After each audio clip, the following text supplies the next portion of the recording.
Hello, Happy New Year's. I'm going to start the new year off with a video on how to open a lock with the wrong key and not by bumping it. And then I'm going to give you an example as I go through it and explain how it works. So a little starter offer. When we apply rotational force to the lock plug, we cause a single pin blocking rotation to bind. If we apply more force, we can get multiple pins to bind. We can rotate a key in a lock and cause multiple pins to bind. And as we pull the key out of the lock, we raise and set additional pins. I'm mentioning this sort of as a recap to sort of explain that we can use a key as both a pick and a turner tool. It's a very blunt one, but it can serve that purpose. You don't necessarily need a turning tool and a pick. So I want to give you an example of that right now. So right here, counting from a bow to tip, I have a key here with a bitting 45292. I have a lock bitting here that is 42222. If I insert the key all the way, try to turn it, you can see it does not open. If I pull it out one, try to turn it, see it doesn't open. Another, see it doesn't open. I'll go back all the way in. Does not open. This key is not the correct key for this lock. There's the bitting differences there. However, if I fully insert the key, I apply rotational force, so I start turning it, and I pull it out, I can unlock this lock. Do that again. So I'm turning on the key, I'm putting rotational force, I'm pulling out, and the key unlocks the lock. And the reason is as we pull it out, the bitting changes from 45292. As we're applying that rotational force, we're causing those pins to bind, and then the new binding will be 42222, matching the lock binding. The same is true if we go in the reverse direction. It's slightly different, but the resulting bitting is the same. So if we hold the key out one, the bitting is 5292 with a 1 technically below a 9 cut. If we apply rotational force, push in, we can open the lock. I'll do that again. Depending on the lock, whether or not you need to rotate clockwise or counterclockwise, which one you get better results with may vary. So that's sort of trial and error. So for this lock bitting, there are 850 possible key cuts that'll open this lock. So for this lock bitting, there are 850 keys that'll work. So out of the roughly 60,000 combinations, you would think that there's only 1 in 60,000, which would be a very, very small percentage of possibilities of a key working. But in fact, because there are 850 keys, there is a 1.44% chance that anyone's key will work, which is significantly higher than 1 in 60,000. Okay. So I'm going to try to get into a little bit more of how this works, and I'm going to go ahead and take this apart real quick for you to see what I'm talking about when I talk about it binding. There we go. Go ahead and take this apart real quick, and you can see that I wasn't messing with you. Take that off.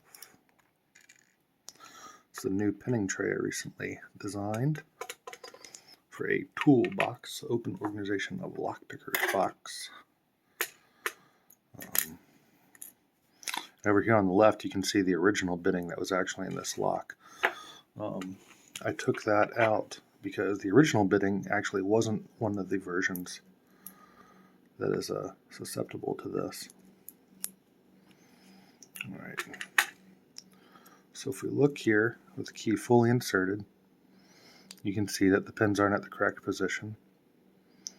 If I pull it out, you can see the pins are also not at the correct position. But I think you can see as I pull it out, a couple of things that are important there. None of the pins are overset. And in the end, when I pull it out one, all of those pins move to the correct position. And so that is essentially what is allowing this to work. I'll go in a little more on that, but I'll go ahead and pull these out so you can look at them. These are not the original pins. These are aftermarket pins. But yeah, there you can see the bitting.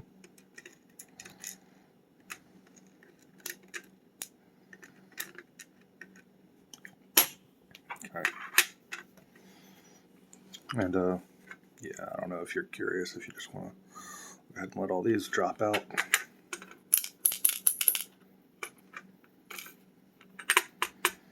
There you go. So there's all the springs and driver pins there. All right, so I'll set this aside.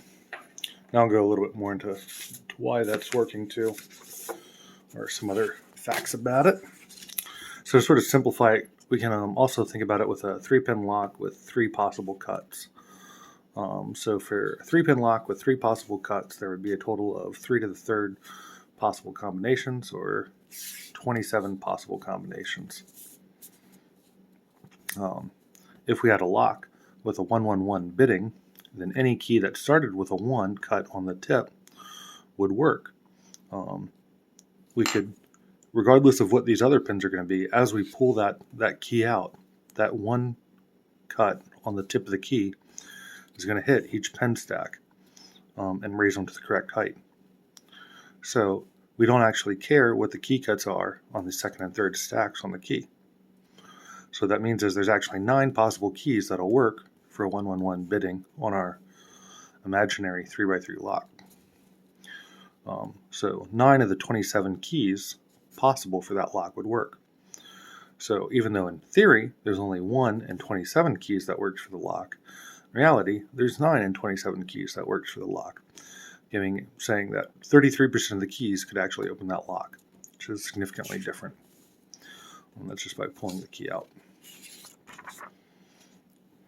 We can do the same math quick with if we had a lock with a 1112 bitting, then any key with a 1 cut on the tip, and our 2 or 3 in the 2nd or 3rd position will work. So then we get 1 times 2 squared, 4 possible keys work. 4 over 27, 14.8, 0.148. We get about 15% of the keys can open a 112 lock. I don't have a formula for saying the exact percentages for a total lock, or a formula for saying the exact keys that would, let me see here, how do I phrase this? I don't have a formula for telling you which keys would work. When I do it by hand, I just sort of draw a picture out and I see how you could pull the key out and set the pins. But I did write a Python script to sort of brute force it, and I'll share a link to the Python script in the video. So if you're interested, what the Python script does is you can either enter a lock bitting, and it'll brute force and find every possible key bitting that'll open that lock bitting, or you can enter the number of cuts and the number of pins for a given lock, and it'll tell you what percentage of those are duplicates. And so here's the results that I got. You can see here for 6 possible cuts and 5 or 6 pins, we should have about 7,000 combinations, but 15.4% of this 7,776 combinations has a duplicate. In other words, they are not unique keys. For the 46,656, about 11% of them will have duplicates. That also means about 90% of these 46,000 do not have a duplicate. They are unique keys, which is good. And this is going to be for Quickset, is going to be your 6 cuts. For your 7 cuts, you're going to be looking at Master or Westlock. For your 9 cuts, you're going to be looking at Schlage, Arrow, Yale. The program gets much slower at computing these values as they get bigger. They grow exponentially, and they're not like linear, so you can't just plot them linearly. Like you can't take these values and put them in an Excel table and find out what the next one's going to be. So I did not do these two because each one would probably take about 3 hours to run on my computer. If you're interested in finding out the values for these two, you're welcome to run the Python script on your own computer, and let me know what you got. Send me a screenshot. But I skipped them for now. If you're interested, you can run the script. But you can see here we're looking at about 13% for these 7 cuts with 4 or 5 pins, like you might see on a master lock. And then for these 9 cuts with 5 pins, 59,000, roughly 10% of those are going to be duplicates. And that's what we just saw just now with the Schlage keyway we were looking at there. That was using one of these examples right here. Yeah, so I think that's interesting how it changes those numbers so significantly. I want to be clear, though, that just because 10% of these keys, 10% of these 60,000 has a duplicate, does not mean there's a 10% chance that another key will work on one of these. It just means that 10% of these will accept another key. The likelihood of a key depends on the bitting of the key. And different key bittings will have different likelihoods of having a duplicate. That goes back to what I was showing earlier with the 3-pin and the 4-pin over here. So with the bitting of 111, there was a 33% chance of another key. With the bitting of 1112, there was a 15% chance. So depending on the bitting, there's different likelihoods that there will be an exact key for that one. But looking at overall, for a 9 possible cuts on 5 pins, 10% of those bittings will have a duplicate. They are not unique. And depending on your application, your security application, it may be worthwhile to verify that the key bitting you're using or the lock bitting does not have a duplicate if it's a high security or safety issue. It also comes into play in master keying. So there's a principle in master keying, and I'm not super familiar with master keying, so this may be sort of old news to some people. But I'll share what I know and what I've come up with here too. So for master keying, there is a known principle that a user should not be able to file down their key and remove material and essentially gain access.